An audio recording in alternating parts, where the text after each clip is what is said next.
Bienvenidos a la Revolución de la Riqueza, el podcast en donde aprenderás que crear riqueza no es magia negra, crear riqueza es una ciencia. En este programa comprenderás que la verdadera riqueza es holística y te daremos herramientas para conquistarla.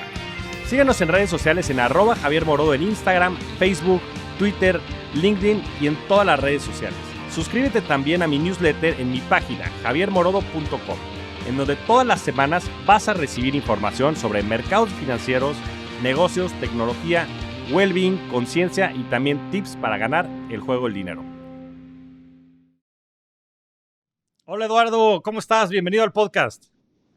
Muy bien, Javier, muchas gracias. Muy contento de estar acá.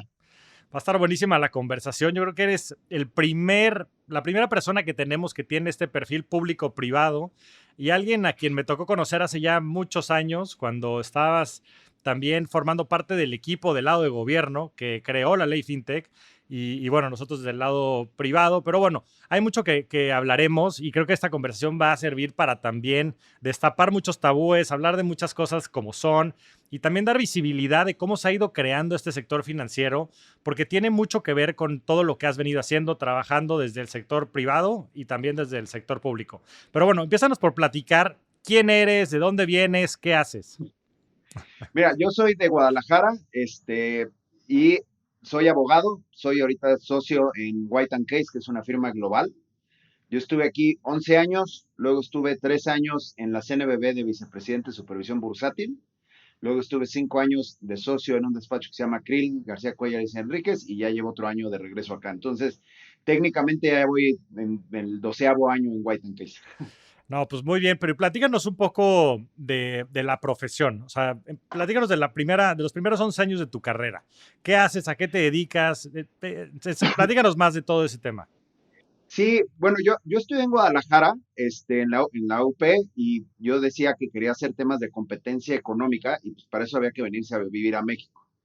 Entonces, por un amigo de mi hermano que trabajaba acá, me consiguió una entrevista y me vine a trabajar acá, según yo, a hacer competencia económica. Pero yo entré y literal el despacho se acaba de cambiar de oficina, entonces todavía no tenía computadora. Entonces, literal estaba así sentado y dijeron, oye, necesitamos a alguien que nos ayude a hacer las carpetas para los filings de la primera emisión de Pemex en México. Entonces, literal, me eché mis primeras 2 semanas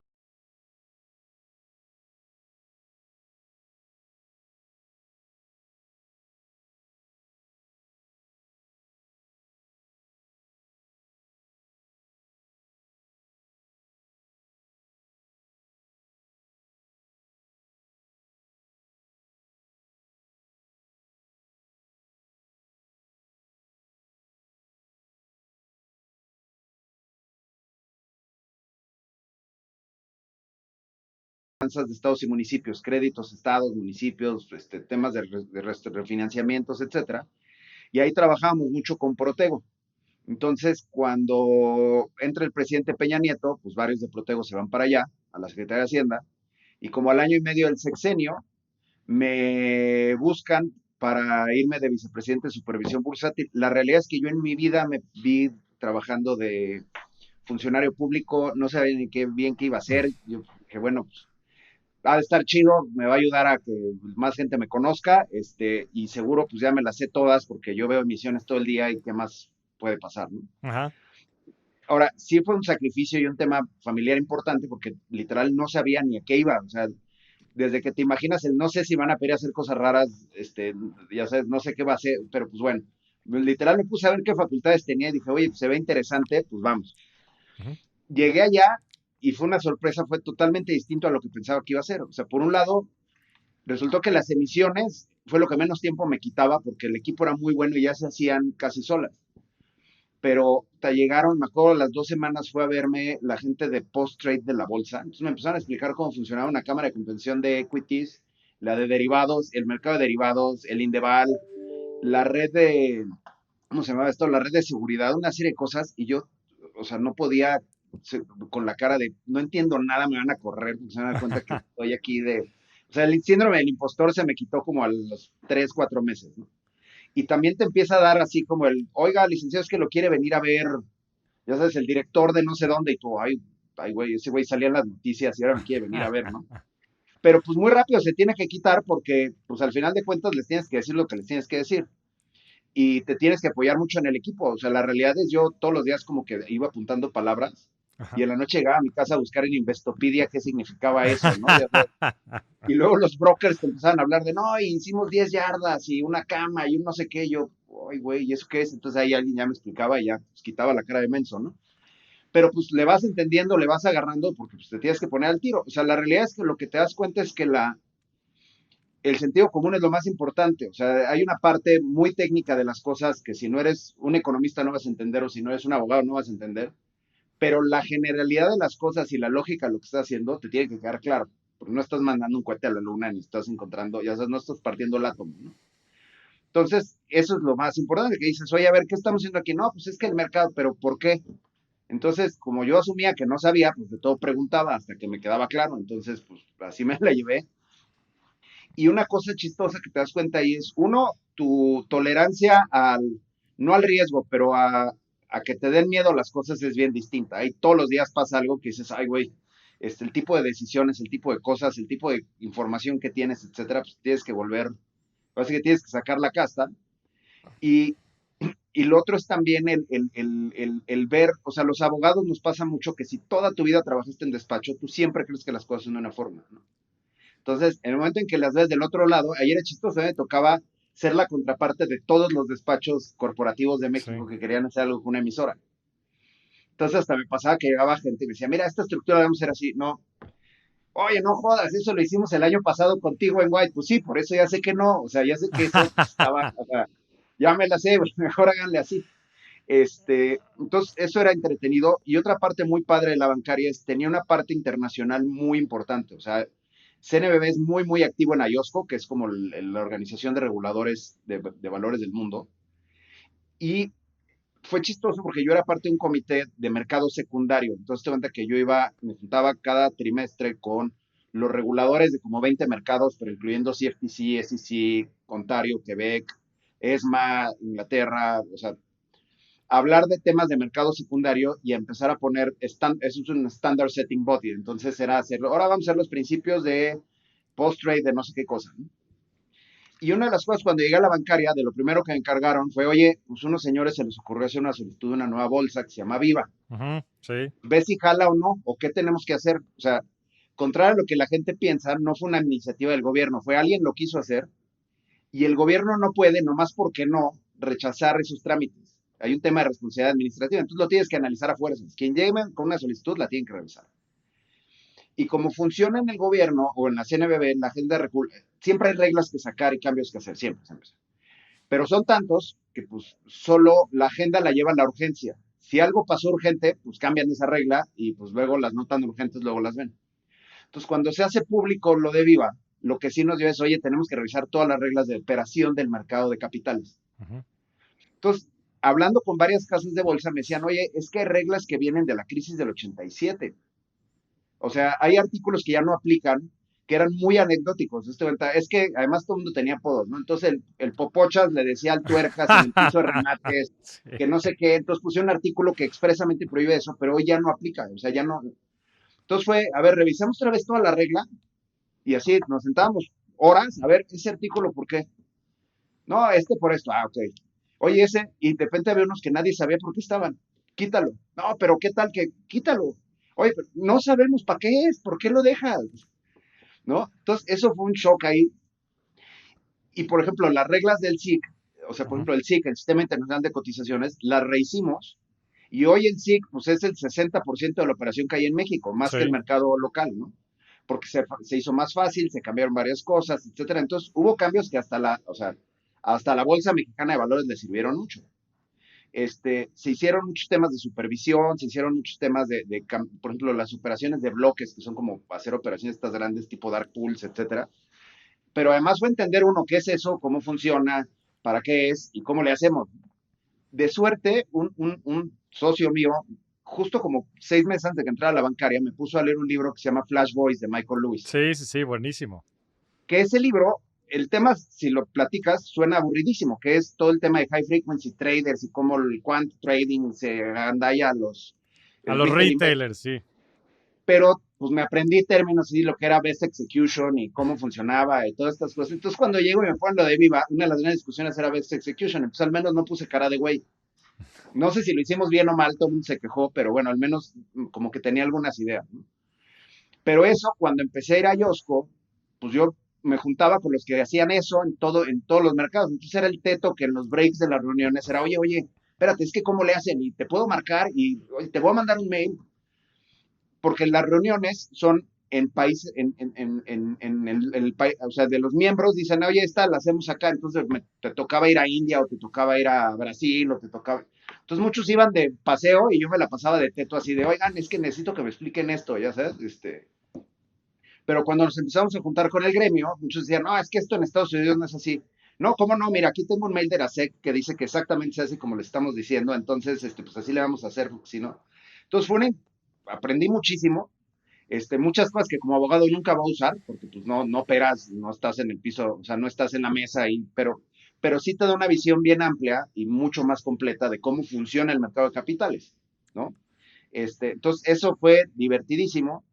Y en ese momento, además, yo traía pues mil cosas, entre eso le subimos la supervisión a las emisoras porque había un desastre, nadie revisaba lo que subían las emisoras.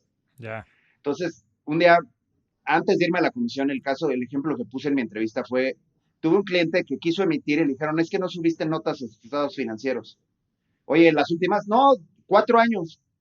Oye, ¿por qué no les dijiste? Es bien fácil, o sea, abres un PDF y si hay unos párrafos están las notas, si no hay párrafos no hay notas, o sea, no es que veas la suficiencia, no, pues es que no nos da el tiempo.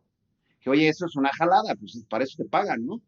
Entonces hicimos varias cosas de supervisión, se reforzaron muchas cosas y ya, y digo, estuve exactamente 3 años y luego pues, me regresé a la práctica privada. Y cuando yo estaba saliendo, se empezaron los primeros drafts de la ley FinTech. Ajá. Entonces, a mí me tocaba estar en discusiones de eso, pero porque querían ver si junto con la ley FinTech mandaban modificaciones adicionales a las leyes bursátiles y financieras. Entonces me echaba toda esa plática y luego entrábamos a lo bursátil. Pero la realidad es que cuando me preguntaban de fintech, yo en la bancaria decía, no, eso yo no sé, eso véanlo por los de allá, porque si me meto, me van a poner a mí a supervisarlo y no me van a dar gente, entonces, o sea, no, eso va a salir mal. Entonces yo me hacía así, me volteaba para el otro lado. Y menuda sorpresa que cuando salgo de la CNBB, fue donde mucha gente se empezó a migrar de despachos a fintech, ¿no? Está, por ejemplo, Poncho Monroy en Bitso, etcétera, que ellos lo que me decían es, oye, es que los despachos grandes no nos hacen caso porque pues, nos ven como cliente chiquito, ¿no? O sea, yo quiero atender a BlackRock, que me va a pagar un startup lo que me paga BlackRock, no. Claro. Y por otro lado, si le hablo al socio super senior, la neta no me va a pelar. Y para que me pongan a un güey de mi edad o más joven y más menso, pues tampoco quiero. Entonces dije, no, a ver, yo te ayudo. Y justo Brasil, pues iba a que te diré, yo creo que Brasil en ese entonces estaba más o menos como estamos ahorita, pero cuando sí había lana en los fondos, ¿no? Entonces a todo el mundo le iba bien. Entonces, hablando con despachos brasileños, entonces, oye, ¿cómo le haces? Porque tú tienes a toda la fintech, hay un despacho en particular que se llama Piñero Neto, que tiene así a todos, todos, todos. Y nos dijo, mira, al principio pues medio lo subsidias, pero muy rápido los que les va bien, crece la relación y ya se quedan contigo. Entonces se pueden volver clientes muy buenos. O sea, ellos literal le ayudaron o sea, ellos constituyeron Nubank y pues al día de hoy, imagínate la calidad de cliente que es eso, ¿no? Entonces, pues fue una iniciativa de, bueno, pues vamos a echarle toda la galleta a eso. Y entonces, pues me empecé a meter, por ejemplo, con Bitso, con varias. Me tocó ver la licencia de Bitso, que fue la primera licencia fintech, etcétera. Fue un proceso muy complicado que le tuvimos, o sea, pensado como abogado, le tuvimos que invertir mucho, pero a la larga eso pues, te da, o sea, siempre hacer la primera, la neta es que te acaban llegando varias más. Luego fue el boom de la ley fintech y el famoso octavo transitorio donde podían seguir Ujú. operando, pero todas tenían que presentar su solicitud en la misma fecha. Entonces fueron épocas así de, ya sabes, 10, 15 solicitudes en los mismos 3 días, que fue una locura, pero sí te empieza a dar una visión de todo el mercado, de qué están haciendo, cómo le están haciendo, qué jala, qué no jala, qué ideas, o sea, entonces empiezas también a tener mucha sensibilidad de la verdad es que esto no se ve que va a pintar a mucho, y los que te empiezan sí a llamar la atención, pues te dices, oye, le invierto contigo en dedicarte el tiempo para que jale, y cuando jale esto, pues ya nos volvemos una relación más grande del clientote y el cliente, o sea, entonces, eso es como que un cambio de chip muy importante para los abogados. Para los abogados es muy difícil dejar lana en la mesa como por algo somos famosos, ¿no? Pero la realidad es que no es dejarla en la mesa, es más una inversión. Claro, Y entonces eso la verdad es que ha sido muy, o sea, ha sido muy, algo muy padre ver todo el sector, cómo se mueve, cómo jala. Las autoridades también ha sido un tema importante porque hubo un grupo de gente que hizo la ley FinTech y se fue, luego otra gente que sacó las reglas y se fue, y luego otra gente que le tocó ver las solicitudes y decían, oye, espérate, pues ¿por qué a mí? Entonces, había criterios que fueron cambiando, que fueron mutando, había cosas que no les gustaron, y también había muchas FinTech que subestimaron lo regulatorio o gente que pues no sabía de derecho financiero, pero decía que sí sabía y les dio muy mal advice. ya, Entonces también eso generó que o sea, de 100 fintechs igual y 50 estaban muy mal, pero como regulador dices, oye, pues si de la mitad traen temas, pues es un sector que me preocupa, entonces me va a poner más rudo.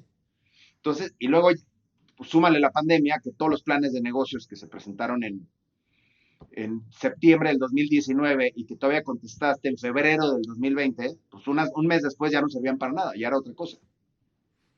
Entonces sí era una época de llamadas o sea, todo era urgencias, todos eran bomberazos, pero pues igual son las cosas ¿no? Que te hacen carácter.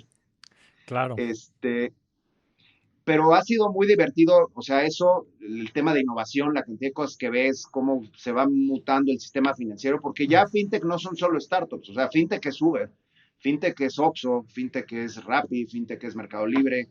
Mercado Libre es creo que la empresa más grande de Latinoamérica y pues es startup, o sea, bueno, es tech company y tiene mucho FinTech con Mercado Libre, o sea, Mercado Pago y Mercado Crédito, etc. Entonces, FinTech, pues se volvió otra cosa, ¿no? Y entonces también tienes a toda la banca tradicional queriendo hacer cosas digitales, como Banorte con Bineo, como Hey Banco, como Santander, etcétera. Y tienes al sector normal, o sea, al sector retail o tradicional, ahora buscando ser fintech, como lo de Farmacias del Ahorro, como Liverpool que anunció que va a hacer cosas con Actinver, todo eso. Sí. Entonces, Oxo, ¿no? acabas Oxo viendo, con FEMSA. bueno, Octo es así como Sí. es impresionante Spin. cómo hacen las cosas ahí. Sí. Bueno, Brutal. hay más Oxos en México que sucursales bancarias de todos los bancos juntos. Sí, Entonces, sí. una fintech tiene más puntos de venta que toda la banca, ¿no? Sí. Este, o sea, y es más, hay una cantidad importantísima de poblaciones que tienen Oxos, 2 o 3 Oxos, y no tienen una sucursal bancaria. Entonces, es una locura. Y ahora tú imagínate el día que Coca-Cola, que arriba del cerro venden coca, diga, oye, pues yo voy a abrir, voy a poner una fintech para no andar cargando efectivo y voy y les abro tarjetas. Y eso llévalo a Oxxo, digo, a Coca, a Bimbo, quien tenga una cadena de distribución, Ujú. puede empezar a bancarizar, lo cual está muy, o sea, para un país como México está muy cañón, ¿no? Sí, sí, sí. Este, Vamos a echarnos un poquito para atrás, Eduardo. Platícanos del tema de va, regulación, porque digo, no lo quiero obviar, pero para mucha gente allá afuera es un tema probablemente algo nuevo.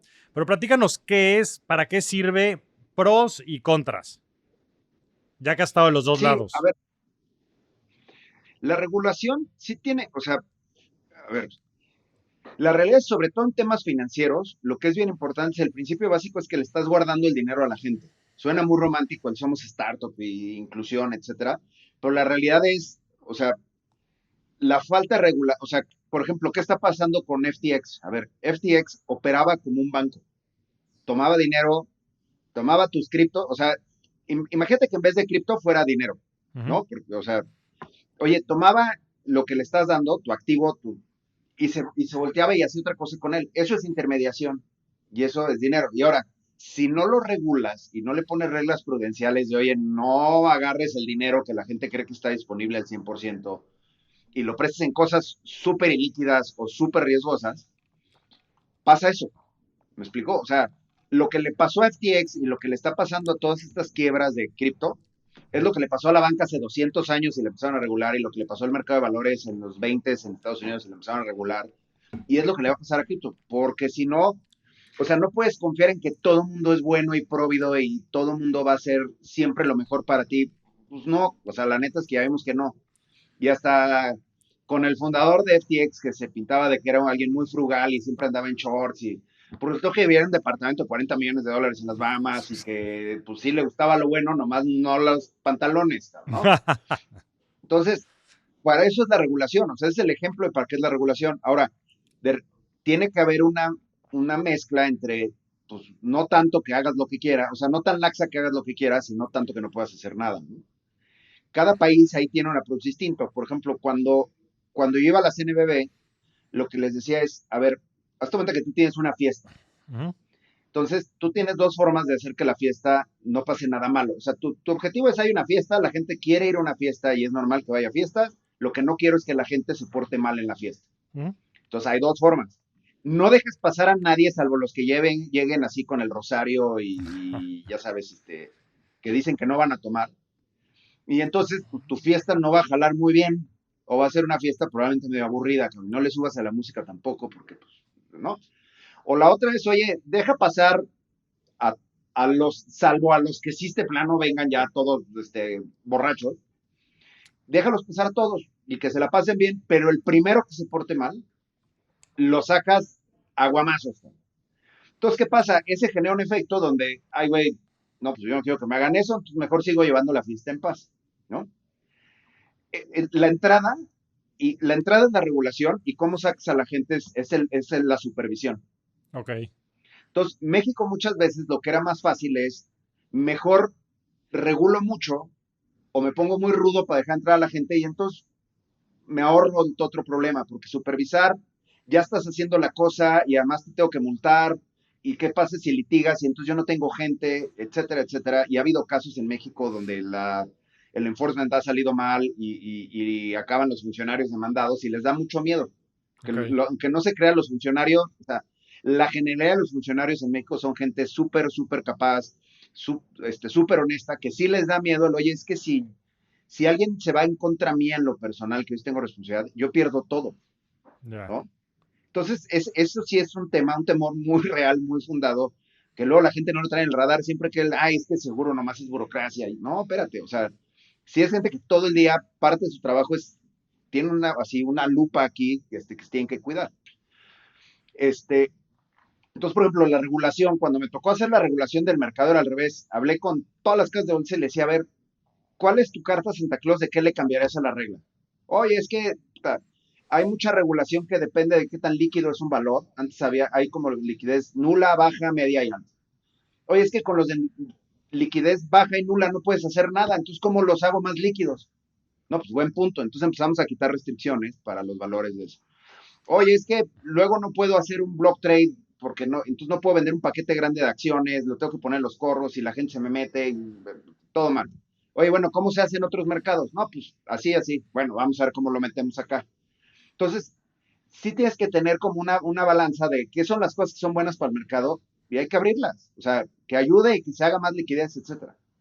Pero por otro lado, como nunca había habido, o sea, una de las prácticas más penadas en el mercado de valores es el front running, Ujú. que es que tu intermediario, yo soy una casa de bolsa y tú quieres acciones, me dices, quiero 10 acciones de Bimbo. Y en vez de venderte las que estén ahí en el mercado, yo voy, las compro para mí y luego yo te las vendo más caras. Entonces, la información que tú me diste la usé en tu contra, ¿no? Front running es agandallarte a tus clientes en términos legales mexicanos. Entonces, alguna vez nos tocó supervisar una casa de bolsa, se para el supervisor de la bancaria al lado de un trader y hace lo que te acabo de decir. Ándale. Oye, ¿por qué si el cliente te pidió las acciones y estaban disponibles? Pero imagínate literal sentado aquí con el supervisor parado aquí, así. Y dice, oye, pero si sí están disponibles, ¿por qué se las necesita más caras? No, pues no manches, si no, ¿cómo hacemos lana? Oye, pero es que en equities así no funciona, ¿no? Pues, el trader volteó con cara ¿de qué habla? Entonces, pues hay que multarlo, seguro eso está penado. Pues estaba escrita mal la regla y no podías sancionar front running. Ándale. Pero imagínate, esa regla llevaba escrita así 20 años y nunca nadie la había querido usar. Entonces, esa es la dinámica donde hay, a ver, tienes que ser permisivo para que todo el mundo pueda entrar a la fiesta, pero pues, al que se porta mal tienes que tener las herramientas para poderlo sacar. Entonces, eso es la regulación, ¿no? Ahora, la regulación va de la mano de política pública. ¿Qué es lo que quiero lograr con mi mercado? Llámale el mercado financiero, el mercado bursátil, el mercado de las tuercas, ¿no? Y en base a eso regulas y en base a eso supervisas. Alguna vez un secretario decía, es que necesitamos que, los decía una asociación, necesitamos que nos den incentivos. Y decía, bueno, es que primero explíquenme para qué es lo que quiero incentivar, porque, O sea, si quiero incentivar los circos, pues puedo dar muchos incentivos a los circos, pero no sé qué voy a hacer con tantos payasos, ¿no? Entonces, pues explíquenme para qué es esto. O sea, si me dices, necesitamos que crezca el mercado bursátil para que las casas de bolsa ganen más lana, pues no. Claro. Entonces, así como, entonces luego al sector privado le falta esa sensibilidad de qué es o sea, si tú siempre llegas a pedir favores, el sector público no te va a apelar. Lo que tienes que llegar es a resolverle un problema. Sí, sí, sí, al sector Y un público y a la problema sociedad. económico, Claro, exactamente, ¿no? O sea, oye, es que necesitas un mercado de valores más grande porque entonces le da financiamiento a las empresas y las empresas entonces pueden crecer más y entonces hay más empleo, se pagan más impuestos, hay todos esos beneficios. No nomás necesitamos que haya más emisiones para cobrar más fees. Está implícito en que si el mercado explota y crece, a todo el mundo que está involucrado en el mercado le va el cañón. Nomás, pues, o sea, pinta lo bueno para que te toque la parte que quieres, ¿no? claro. Y en fintech más o menos lo que pasó es eso. O sea, la gente se fue con la finta de, es que la bancaria dice, o sea, ni siquiera la bancaria, los tres reguladores dicen que quieren el fintech. Pues sí, claro, o sea, nadie está en contra de la inclusión y la innovación, o sea, pero por supuesto que no. Nomás pues, tiene que ser una forma ordenada. México tiene una historia de fraudes, de quiebras de bancos, hay muy poca educación financiera. Entonces, si no cuidas a la gente es muy fácil que haya abusos. Y el problema en el sector es que haya uno o dos abusos, todo se apesta. ¿No? Ve las Sofipos, hubo dos Sofipos, una Sofipo muy conocida que le fue muy mal, y se apestó el sector Sofipos como 10 años. Ahorita apenas con Nu y Clar y todas estas le están mejorando el prestigio, pero mucho tiempo se quedó apestado por una. Entonces, si en fintech, cuando lleva 2 o 3 años, te tocan una o dos malas, que en un universo de 150 es muy fácil, se te apesta todo el sector. Entonces también, o sea, como sector todavía no creo que esté en una posición donde quiero que a los demás les vaya mal para que a mí me vaya bien. Si a unos les empieza a ir mal, a todos les va a ir mal. Entonces necesitas todavía que madure mucho más el sector. Y la regla está pensada para eso. Oye, a ver, o sea, lo que no puedo dejar es que una fintech crezca a tener 1 millón de clientes, 2 millones de clientes y un chorro de lana y que en cualquier momento pueda quebrar y entonces la gente se quede sin su dinero. ¿No? Ahora, si hay muchas ineficiencias, la bancaria está en una situación bien difícil con las medidas de austeridad, no hay gente, los que están ahí están preocupados, les bajaron los sueldos, les quitaron las prestaciones, pues sí, también, o sea, es una fórmula para el desastre porque pues la gente por más que sea buena y quiera, pues, o sea, si, por ejemplo, si antes autorizaban 10 entidades nuevas en un año, pues ahorita tienen como 80 solicitudes y el equipo es más chico y mucha gente se fue, pues también son, o sea, de los dos lados hay muchas cosas que están haciendo que no jale como todo el mundo quisiera, ¿no? Claro. No, y yo creo que es algo fundamental en el desarrollo del mercado y el desarrollo del sistema financiero. Recuerdo que cuando se estaba empezando a perfilar la ley FinTech, pues fue el momento en donde estaba Videgaray, secretario, y bueno, pues un equipo, pues me parece que bastante profesional. Digo, tú estás en la bancaria, como dices, pero del lado de Hacienda, pues estaba Narciso, Campos, que también entiendo es socio, ¿no? Ahí con White and Case, junto Hey, contigo. también aquí anda. Y un montón de gente, pues la verdad es que con un perfil bien interesante, que venían del sector privado y que fueron, recuerdo, a Estados Unidos y estuvieron en Silicon Valley y un montón de lugares, justo averiguando cuáles eran estas mejores prácticas y perfilando lo que iba a ser entonces la ley FinTech.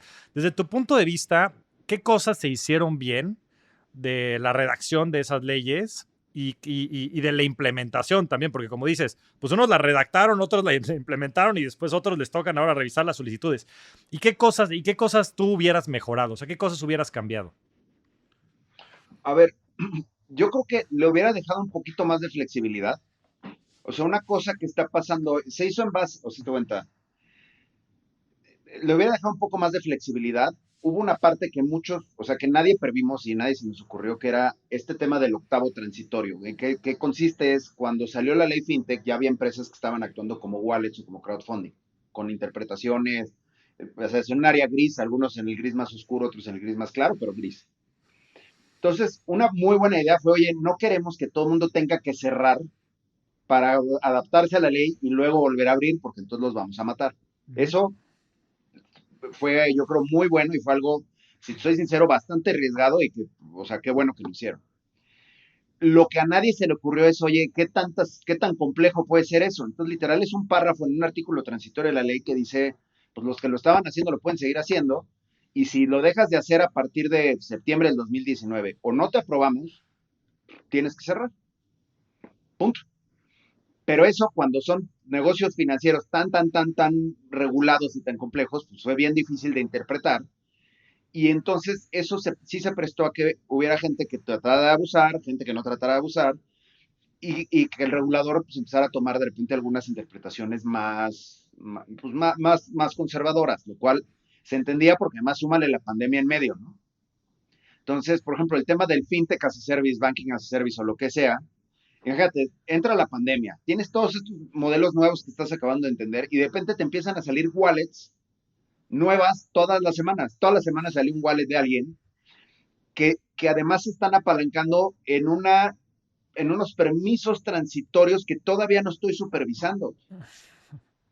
Sí, Y unos lo hicieron. se multiplicó el problema. Sí, claro, entonces, y unos lo estaban haciendo muy bien, muy estructurado, y otros sí eran mucho más agresivos.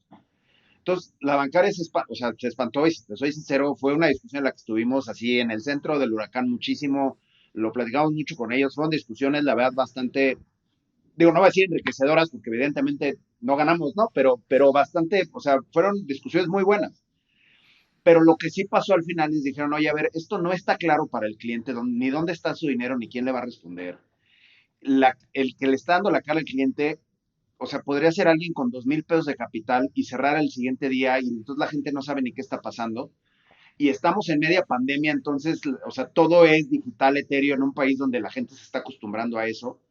Y decidieron decir, oye, ¿sabes qué? Lo que sí vamos a hacer es que a todos los vamos a tratar igual, entonces todos cierran. Los que están bien, los que están mal, los que están más o menos, los que sea, todos cierran. Y entonces cerraron a todos. Entonces, ¿qué es bueno o malo? No sé, pero al menos fueron bastante salomónicos en el tema, ¿no? Y otra cosa que pasó mucho en esa época fue, la gente asume que si alguien ya lo está haciendo es porque está bien. Pues no, o sea, la realidad es que a la bancaria, a los reguladores mexicanos y en casi todo el mundo les toma un rato reaccionar, ¿no? Porque hay un proceso legal en México que dice que primero tienen que investigar, hacerse de los elementos, fundar una posible sanción y luego la otra persona tiene plazos legales para contestar. Entonces, que alguien lleve haciendo, es que estos güeyes llevan 3 meses ofreciendo cripto en un banco, más acciones, más, güey, o sea, sí, pero eso no quiere decir que lo estén haciendo bien y eso no quiere decir que en 3 meses los van a cerrar. Al principio, o sea, en 2019, 2020, 2021, éramos es que a mí alguien ya me dijo que esto se puede y que ahí está no sé quién haciéndolo, entonces, ok, güey, yo creo que no se puede. Oye, pues, vale, o sea, yo no te voy a decir que sí algo que no estoy convencido, es irresponsable y muchos de esos luego regresaban de, oye, pues es que sí lo empecé a hacer, ya me dijeron que no, ahora ya me llegó una multa, ¿qué hago? Pues no sé, o sea, incluso ya no sé siquiera si quiero tomar un asunto de alguien que ya, o sea, como doctor, ¿no? Imagínate que le dices a alguien que con unas pastillas se le hubiera quitado el tumor, no te hizo caso y llega ya cuando está así, pues dices, yo para qué lo quiero, o sea, no es para qué lo quiero, pero es el, oye, o sea, yo te di la solución, no la quisiste y ahora quieres que te venga a salvar en un caso ya imposible, pues espérate, ¿no? Y eso pasó muchísimo. Entonces, sí, digo, sí fue una época curiosa, pero también por el otro lado, lo que sí no hacemos o lo que tenemos que cuidar es, por más que yo haya trabajado en la bancaria y varios de mis socios hayan trabajado allá y conozcamos gente y lo que quieras, la gente, o sea, los reguladores en México no te contestan por ser su cuate, te contestan porque les dices cosas inteligentes, cosas coherentes y bueno, no les quieres pasar bolas rápidas. Que no quiere decir no pelearte, o sea, si están mal, pues se vale decir, oye, estás mal, pero lo que no va, o sea, ni te regalan nada, ni te hacen favor, o sea, te atienden porque o sea, ahora sí que te atienden porque les dices cosas coherentes, ¿no? Lo mismo que te pasa con cuates, que cuando te habla alguien con ideas chidas, le quieres tomar la llamada y platicar y Claro. vamos a ver cómo lo hacemos. Pero el güey que siempre te habla a pedirte lana y sabes que no te va a pagar y que siempre te dice, güey, no tengo lana y lo ves, ya sabes, en Instagram, en Burning Man, pues dices, ese güey ya no lo va a contestar. Es lo mismo, ¿no? Es sentido común, como bien decías, ¿no? Sentido Exacto. común. Oye, Eduardo, a ver, ahorita con todo esto que dices, o sea, me queda claro, como decías, que pues, hay ciertos incentivos y también hay una intención detrás de cada uno de los gobiernos, ¿no? Y de lo que quiere la administración dirigida por el presidente y después cada una de estas instancias, ¿no? Me parece que pues, en el sexenio que fue Peña Nieto y estaba Videgaray y demás, pues mucho lo que se quería impulsar era innovación y también temas como de inclusión financiera, ¿no? Y había recursos, había gente pues, con ciertas capacidades como ustedes que les permitían el poder pues, liderar estas iniciativas, como fue el tema de la ley FinTech. ¿Cuál te parece que, dadas las circunstancias que estamos viviendo ahorita y de la administración actual, sea la intención del gobierno, ¿no? Y del regulador? O sea, ¿qué es lo que están intentando hacer ahorita? ¿O qué es lo que pueden hacer, si quieres verlo de otra manera? Mira, a ver, yo creo que el tema o sea, en, en general este país, y eso, o sea, la inclusión financiera es algo bien importante, lo quieren hacer, es algo que siempre lo van a apoyar y siempre que los vas a ver con proyectos que tienen esa parte de inclusión financiera, de ayudar a sectores más marginados, vamos a decirle, es algo que siempre es bien recibido, pero lo que nunca dejan de hacer es, o sea, luego te pasa gente, no, es que yo quiero ayudar a los migrantes, abrirles cuentas rápido, sí, pero mira, tienes que hacer todo esto. Ay, pero es que así no se puede. Pues sí, güey, pero es que entonces, si agarro y al migrante que tiene muy poca educación financiera y que tiene muy poco dinero, además le doy acceso a servicios muy poco seguros, pues le estoy haciendo un desfavor, o sea, estoy haciendo lo contrario.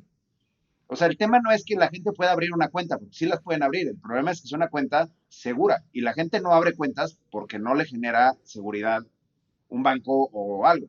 Entonces, si lo que les doy es una opción todavía menos segura, sale peor, ¿no? Claro. Entonces, mucho va por ahí. Ahora, sí en la práctica, o sea, todo el mundo puede tener su opinión de, oye, es que ¿por qué son tan, o sea, por qué me sigo atrasando mi trámite por puntos y comas? Bueno, o sea, de acuerdo, o sea, no todos dicen que son perfectos al revés, o sea, todos luego nos quejamos mucho y los tiempos y oye, es que no me contestan, y sí, sí está gacho, pero lo que no se nos puede olvidar es, no puedes regular el que la gente le guarde dinero a otra gente, ¿no? Pero te diría, la competencia sí les interesa mucho, pero sobre todo les interesa la estabilidad. Ok. O sea, como economía, cada que hay una crisis bancaria en un país, o sea, en México, cuando fue la crisis del tequila, lo primero que pasó es que la banca se fue al carajo. Y luego en 98, pues empezó porque a los bancos les fue mal por el tema del subprime, etcétera. Entonces, México históricamente, como cada década tenía crisis bancarias, México lo que hizo es, se volvió, no punta de lanza, pero adoptó todo estándar posible habido y por haber de estabilidad financiera para los bancos, ¿no? Tan así que Agustín Carstens está en el BIS, que es como el Banco Central de Bancos Centrales, pues porque fue el que estaba imponiendo esas cosas y vamos, sí es impresionante que alguien de México ahora tenga un puesto así de relevante. Pero mucho de eso viene oye, es que ya no queremos que nos vuelva a pasar esto. Y en cambio hoy en México, pues tienes una banca donde el principal, o sea, BBVA México representa la mitad de BBVA en el nivel mundial y Santander es una de las principales subsidiarias y así te vas. Este, entonces ellos lo que no quieren es generar vulnerabilidades al sistema financiero por o sea, por que la innovación se vuelva una vulnerabilidad al sistema financiero. Entonces lo cuidan mucho, son muy celosos de esa estabilidad. Sí, no, y en eso tiene razón. La verdad es que la estabilidad financiera del país es algo, pues hasta inclusive mejor que en Estados Unidos, ¿no? O sea, este efecto que tuviste de cascada en Estados Unidos por lo de Silicon Valley Bank y todo lo que pasó, pues en México te viste inmune, las tasas de capitalización están mucho más sanas en el país. Y digo, y eso en sí tiene también sus complicaciones, ¿no? Y su dark side, como yo digo. ¿Qué tanto crees que la regulación pues, se ha vuelto inclusive pues, la ventaja competitiva de los bancos? ¿No? Pues tienes un oligopolio en México, hay 7 bancos que dominan el país, como decías, BBVA, pues creo que es el 35% de los ingresos de BBVA, pero es el 67% de las utilidades. O sea, ¿qué tanto más bien se ha vuelto ahora pues el mejor aliado de los bancos tener un sistema tan estable, tan hermético, regulatoriamente hablando? Sí, a ver, ese es un tema, incluso por ejemplo en el mercado de valores, cuando estaba en la bancaria, como que el tema era, a ver, ¿cómo le hacemos para que crezca el mercado? Todo el mundo, no, es que da incentivos o sea, ya sabes, arreglazos. Oye, no, espérate. O sea, tiene que jalar. ¿Por qué en Estados Unidos? O sea, lo que sí es que analizamos costos, requisitos, ¿verdad? ¿Por qué en Estados Unidos que es tan caro? Que todo el mundo le tiene miedo a la SEC, ¿por qué allá sí van y se listan? Bueno, por el buy side, por la gente que hay que te quiere comprar tus valores, porque hay muchos inversionistas muy sofisticados, porque hay muy costos. En México lo que nos pasaba es que te volteabas y le decías a las casas de bolsa, oye, ¿cómo le haces para que crezca el mercado? Bueno, es que las Afores, ok. A ver, las Afores son un mercado muy particular, pero son 10, de las cuales en realidad como 5 o 6 son activas en... ¿Qué más?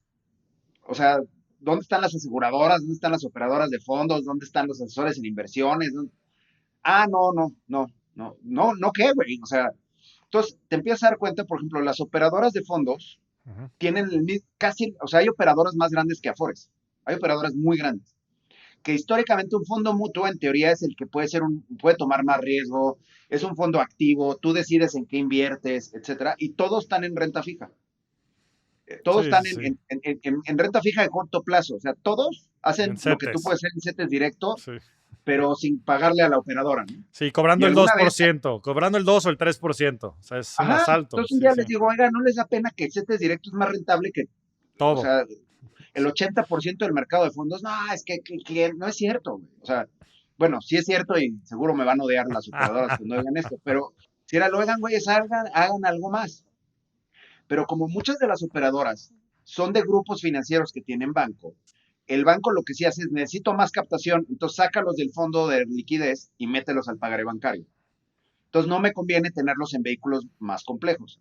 Y también el mexicano, el que sí tiene lana, en cuanto puede abre su cuenta en otro lado y tiene la lana afuera, ¿no? Entonces también son incentivos que dice, oye, necesitas crear un mercado retail en México.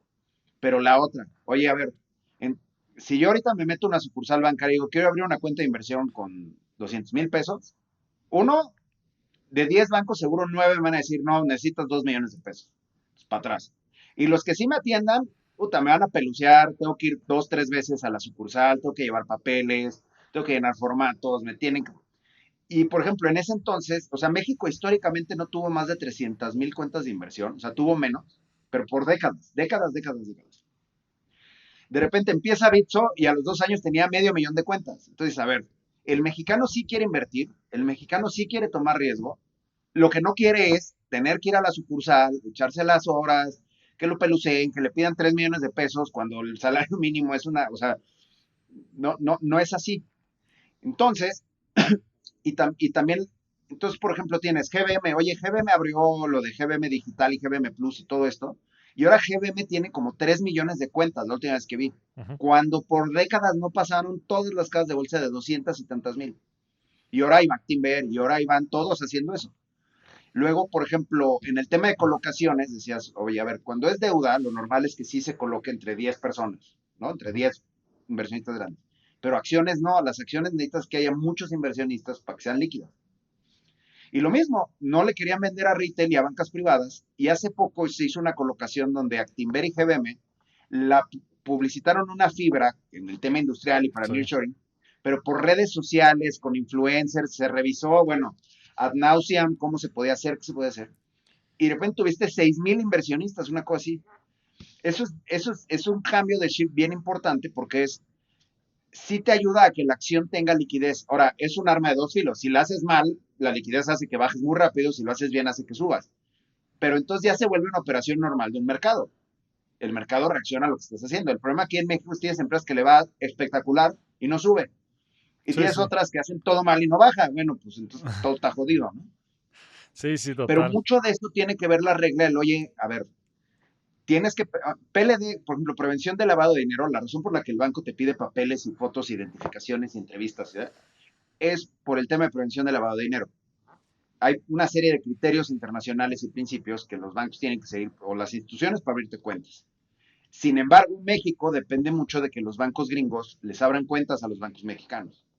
Y los bancos gringos, si no están seguros de que no están lavando dinero, no te la abren. Y si en Netflix siguen sacando documentales de cómo se lava lana en México, y de narcos, y de carteles, y de todo, pues tenemos que irnos un poquito más para allá de probar que no se está lavando lana en el sistema financiero, aunque ningún sistema es infalible, pero sí se van a la segura de, a ver, un humano se paró enfrente de otro humano y vio que el humano era él y que no tenía una pistola en la cabeza y que ya sabes, pues ni modo, cabrón.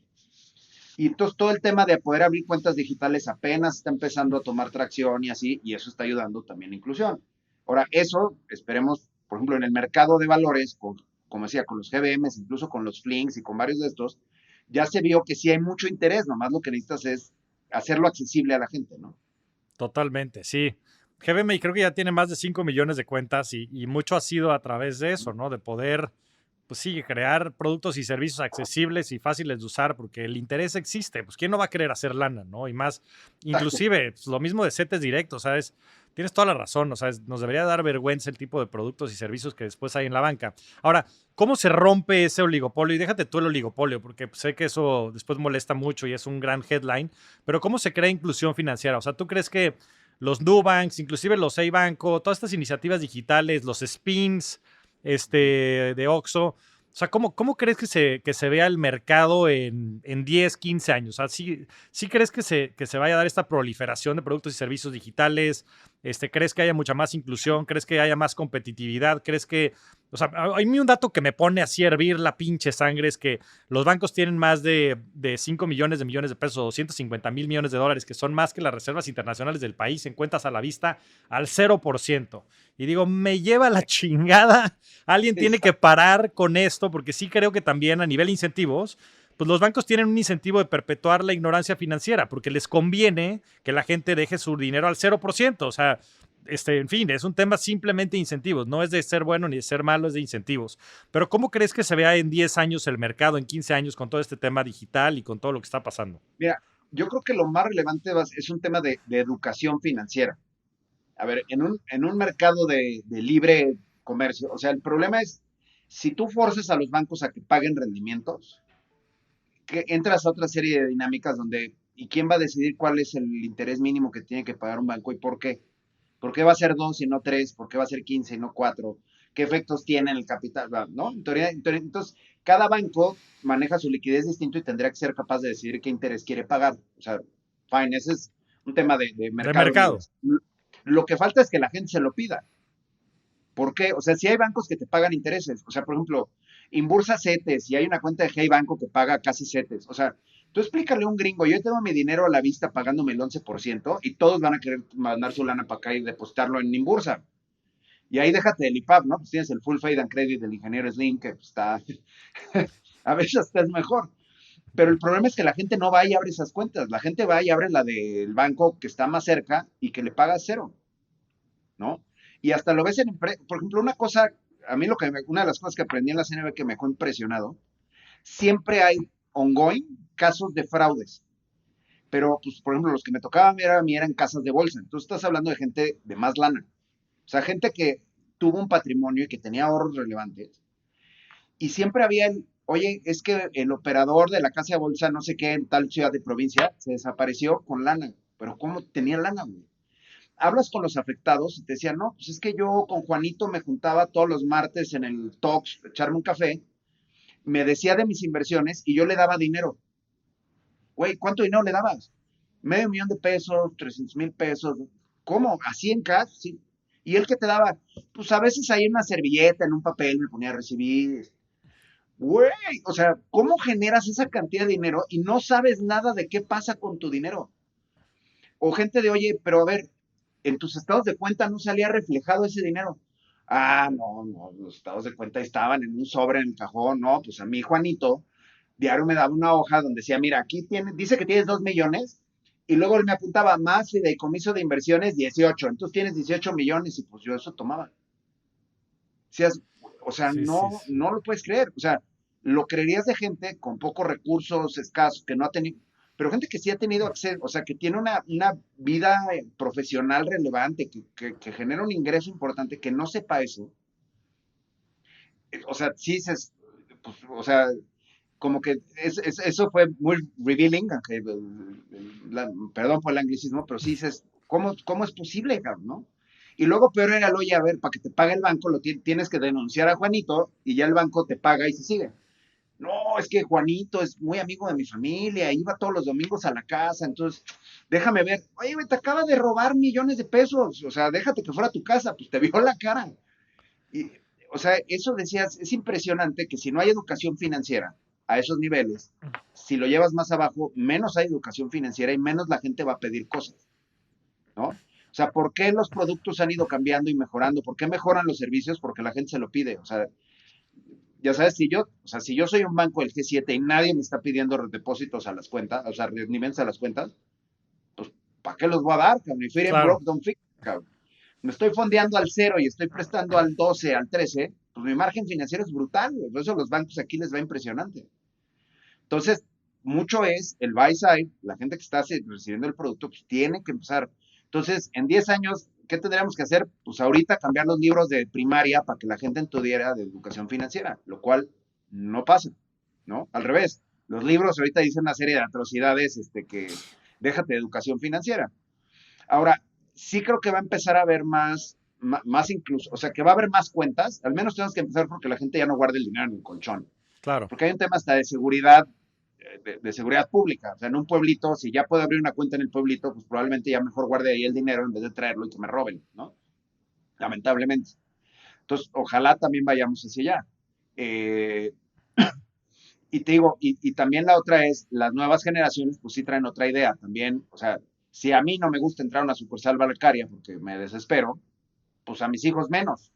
Pero si mi hijo desde que creció le das una cuenta y le das una tarjeta y le dices, a ver, tu domingo te lo va a dar aquí, nomás tú tienes que llevar cuenta de cuánto dinero tienes, cuánto puedes gastar, cuánto tienes, y si juntas lana, pues te compras algo.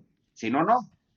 Pues les vas generando incentivos a, ya viste que no gastar en estupideces hace que tengas más dinero y te compres o una estupidez más grande o algo que sí sirva, ¿no?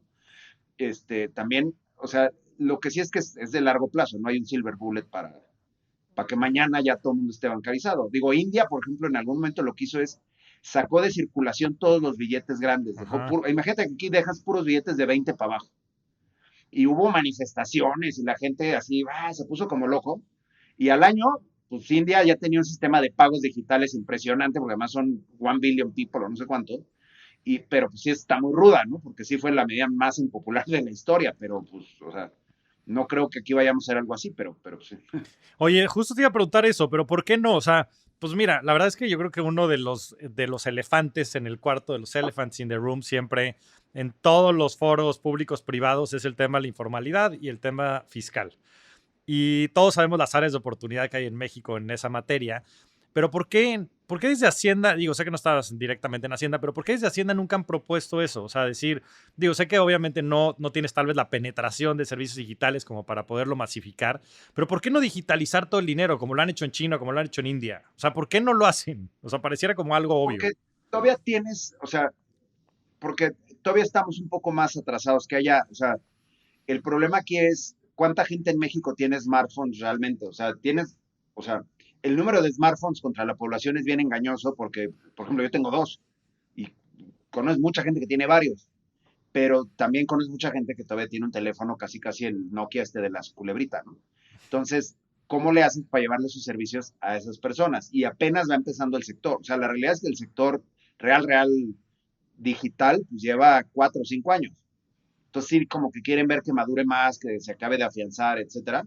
Y ya te sientes más tranquilo a hacer algo así. Y la otra es también pues un tema político y es muy impopular. Entonces, o sea, necesitarías aventártelo casi casi al principio del sexenio, pero pues también si vivimos en elecciones casi cada 2 años entre gobernadores, congreso, bla, bla, pues tampoco quiere ser el güey que se avienta algo así tan impopular. O sea, si a México le quitas el cash, sí se vuelve un problema serio. Entonces, Sí. pues también es un tema político, lamentablemente. De incentivos, sí, tienes toda la razón. Digo, ese es un poco el juego, ¿no? O sea, estamos jugando un pinche concurso de popularidad cuando debería de gobernar el Sí. más capaz, ¿no? Pero bueno, esa es la democracia, es el mejor sistema que hemos encontrado como humanidad hasta la fecha. Eduardo, vamos a pasar a la parte de preguntas rápidas.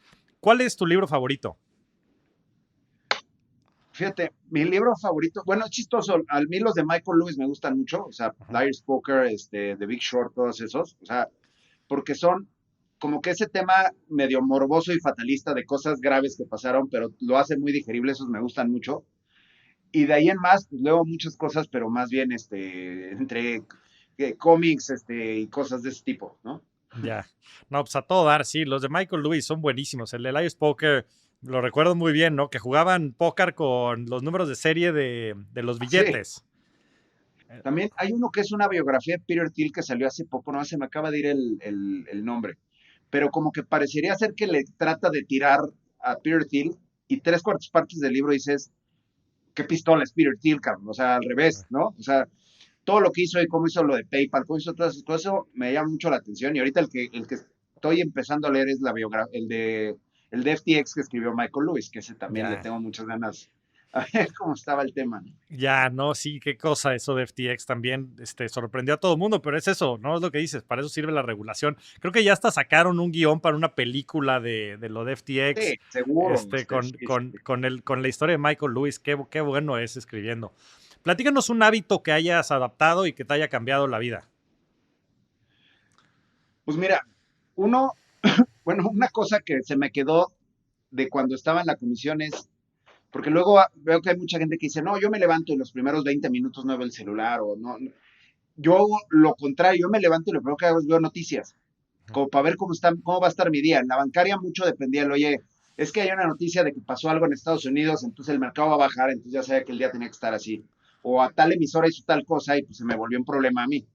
Entonces me quedé el hábito de diario ver las noticias, o sea, y no es que leas, ya sabes, los artículos de opinión, pero como que te vas a ver encabezado, saber rápido qué está pasando, como para ver qué va a pasar ese día en el mundo y ver si no vas a tener algún bomberazo, ¿no?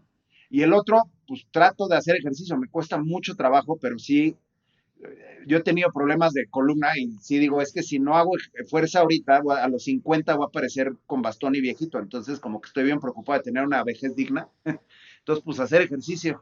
Qué bueno, qué bueno. Sí, la calidad de vida es importantísima. Justo me acabo de echar un podcast con Alan Abruch que me dejó boquiabierto también de, pues digo, de la medicina preventiva, ¿no? De todo lo que tenemos que estar haciendo para mejorar nuestra calidad de vida. Hablando del tema de la bancaria, te iba a preguntar y se me fue, y creo que es buen momento. ¿Cuál fue el caso más difícil que te tocó ver en la bancaria? Porque digo, no sé si estabas, pero bueno, el de Bultic fue bien, bien duro cuando fue el famoso de Sí, Dazonos. Pero ¿cuál a fue mí el más difícil que recuerdes? mira, a mí me tocó después de Bultic, o sea, yo entré y ya había pasado Bultic. De lo más tenso que me tocó ver, digo, yo obviamente no puedo decir mucho, pero fue toda la investigación de OHL, cuando se multó a OHL, Ya. fue un tema, y lo de Viva, o sea, porque lo de Viva lo que tenía era, todo el mundo pensaba es que el gobierno quiere apoyar a Viva, y la realidad era no, o sea, al menos yo, mi plan macabro era, es que por esto voy a poder hacer un chorro de cambios a las reglas. Ya. Entonces yo traía a todo el mundo así en las casas de bolsa, nos juntábamos una vez al mes con todos los directores de casas de bolsa y era a ver qué quieren cambiarle a la regla, cómo le hacemos, vamos a hacer esto, vamos a hacer aquello, oye, esto sí no jala, esto sí, esto no, etcétera. Pero cuando salió el proceso todavía había gente que decía, ay, güey, hubieran cambiado esto. Güey, ¿por qué no me dijiste? Estuviste en 10 juntas. Puta, pues no te creí, güey. Dije, no, pues pelas, güey, y ahora a ver quién te vuelve a abrir la puerta, sácate, ¿no? Eso, y también otra cosa, por ejemplo, algo que hacía mucho es me juntaba con gente o sea, que era relevante en el mercado, como para tener feeling de qué estaba pasando. O sea, Ya. digo, como muy rápido me di cuenta que no sabía muchas cosas de lo que estaba pasando, pues la forma era enterarte. Entonces, por ejemplo, con las Afores, con los directores de inversión de las Afores me juntaba mucho. Les decía, es que si a ti te pasa algo, a mí se me complica toda la vida. Entonces, al menos quiero saber cuándo me va a llegar el guamás. O sea, ya sabes, no quiero nomás sentir el choque, al menos poder voltear y, ya sabes, hacerme bolita cuando me va a pegar el camión, güey. Este, pero yo creo que entre Viva y lo de OHL también tuvo sus temas, ¿no? Oye, pero fíjate qué interesante, porque yo creo que el hecho de que no supieras mucho fue muy bueno, porque mismo lo dice Elon Musk, ¿no? Que dice que ellos pudieron hacer que un cohete aterrizara porque they didn't know they couldn't do it. O sea, este Exacto. tema de la ceguera de taller después es lo que te inhibe de hacer todas estas cosas, ¿no? Y el que tú tuvieras esta curiosidad por aprender y no tuvieras que desaprender lo que pensabas que ya era un hecho, pues te permitió cambiar todas estas cosas que fueron súper positivas, ¿no? Y Viva podrá ser bueno o malo en el marco general, pero también llegó a ser un cambio bien importante. Yo creo que han tenido un rol fundamental dentro de la democratización de las inversiones por todo lo que han hecho y por todo lo que han impulsado y por lo que ha hecho María Arisa y todo el equipo de Viva, honestamente, en temas de promoción, ¿no? Yo creo que también tiene mucho mérito en esta Pero expansión. incluso hasta con la bolsa, o sea, lo que decíamos era, a ver, o sea, si les va bien o mal, pues es tema de ellos, pero oye, hoy tenemos un jugador haciendo promoción del mercado, pues, tener dos no debería afectar, ¿no? Claro, Y creces. además, por ejemplo, el grupo Bolsa, si le va bien a Viva, a ellos también les va mejor, porque ellos hacen todo el post-trade. Y en las bolsas a nivel global, el negocio más fuerte es post-trade, o sea, lo que hace el Indeval y las SB, ese es más business. Entonces, oye, tampoco es tan mal. Ahora, hay N cantidad de temas alrededor de eso, porque la bolsa mucho tiempo fue un club de Toby. Entonces, pesa y vamos, y entiendo que las casas de bolsa pues también le tuvieron que invertir, etcétera, pero hasta sirvió, había casas de bolsa que literal estaban en incumplimiento de requerimientos de sistemas como por 5 o 6 años. Entonces, cuando llegó lo de Viva, a fuerzas lo tienes que hacer, entonces a fuerzas tienes que actualizar tu sistema. Sí, Entonces total, hasta sirvió, o sea, hubo muchos unintended consequences que fueron buenos. totalmente.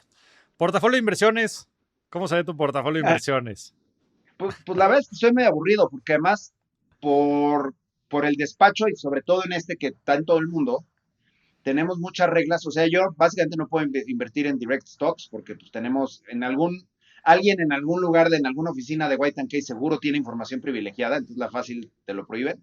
Pues, principalmente ETFs, y hay un mix. La neta es que el S&P 500, pues, o sea, si las 500 mejores empresas de Estados Unidos les va mal, es muy fácil que a todo lo demás le vaya mal. Treasuries, ya sabes, y cosas así, pero sí, medio aburridón. Y algunas poquitas de como de 20, o sea, de angel investor con algunos cuates o cosas que sí digo, bueno, esto se ve muy bueno, pero ya algún momento alguien me presentó Angel List y de plano ya no me meto porque me iba a quedar sin dinero de lo entretenido que está, que todo el día te estén llegando inversiones, entonces ya mejor ya no le entré. No, pero haces bien. Yo creo que pues también analizar todas estas oportunidades y yo creo que en el mismo sentido de negocio que has desarrollado a través de los años, pues es interesante también participar como Ángel. Y por el otro lado, pues a veces lo aburrido es lo mejor, ¿eh? El que no tengas la Sí. tentación de estar comprando y vendiendo y sepas que es un tema a largo plazo, pues eso es lo más eficiente. Y ya por último, Eduardo, ¿cuál ha sido tu mejor inversión? Esto lo digo en el aspecto más amplio de la palabra. Pues mira, de dinero la realidad es que no mucho, o sea, además fue muy chistoso porque cuando me fui a la bancaria apenas me estaba empezando a ir bien y pues fue un setback económico, la realidad. Me sirvieron muchas de las cosas, pero de lana no.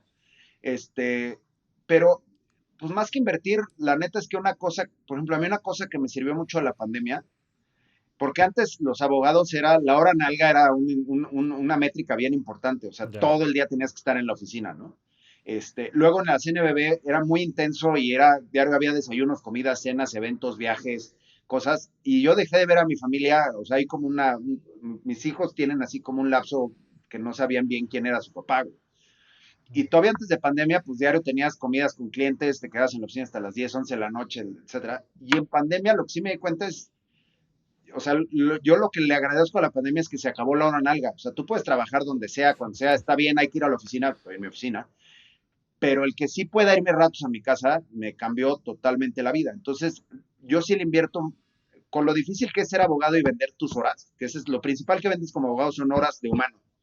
Entonces, es bien difícil porque, pues, si quieres vender, pues tienes que estar disponible, pero sí no sé si es inversión, pero tiempo a estar en mi casa, a dedicarle a mis hijos, a mi esposa, o sea, por ejemplo, yo sí, diario cuando ya me voy a dormir, sí al celular le pongo, o sea, mute de neta, no que vibre, sino sleep, así, no suenes, no me distraigas, tratar de pasar tiempo con mis hijos, de levantarlos, cuando puedo los llevo a la escuela, etcétera, eso, la neta es que sí también es una inversión, y a la salud, porque la otra era esa, o sea, te dejas ir y luego entre comidas y que tomas algo, etcétera, si no te cuidas la salud, ya de grande la puedes pasar muy mal y como que sí me empecé a preocupar por mi vejez. No, pues esa es la verdadera riqueza, ¿no? La salud y el tiempo son temas que el dinero no puede comprar y son temas que yo creo que en el tiempo verás tus hijos, ¿no? Tu casa, en fin, son temas que creo que son invaluables y estoy seguro que lo vas a valorar cada vez más. Eduardo, disfruté muchísimo la conversación, eres un verdadero revolucionario. Gracias por explicar de manera tan sencilla, tan elocuente también estos temas que después son tan complejos y de verdad te lo digo honestamente y no porque estés del otro lado de la cámara. Yo cuando te conocí a ti y conocí a un grupo de colaboradores en la bancaria, cambié también mi percepción acerca de la función que hacen y de la importancia que tienen en el desarrollo de mercado. Entonces te agradezco mucho estar por aquí y también te deseo mucho éxito. Estoy seguro que vas a ser un jugador bien importante en el futuro Muchas financiero gracias. del país. Te mando un fuerte abrazo. No, hombre, igual, muchas gracias. Nos vemos. Muchas gracias por escuchar. Nos vemos todas las semanas en este espacio. Suscríbete al podcast en todas las plataformas de audio y no te pierdas los nuevos episodios todas las semanas. Ayúdanos a compartir el podcast y generar más riqueza. Esa es chamba de todos. Yo soy Javier Morodo. Búscame en redes sociales como @JavierMorodo, en mi página de internet javiermorodo.com y suscríbete a mi newsletter, La Inversión de la Semana, para recibir todas las semanas las mejores opciones de inversión. Agradecimientos especiales a todo el equipo de producción. La Revolución de la Riqueza es una producción de Sonoro.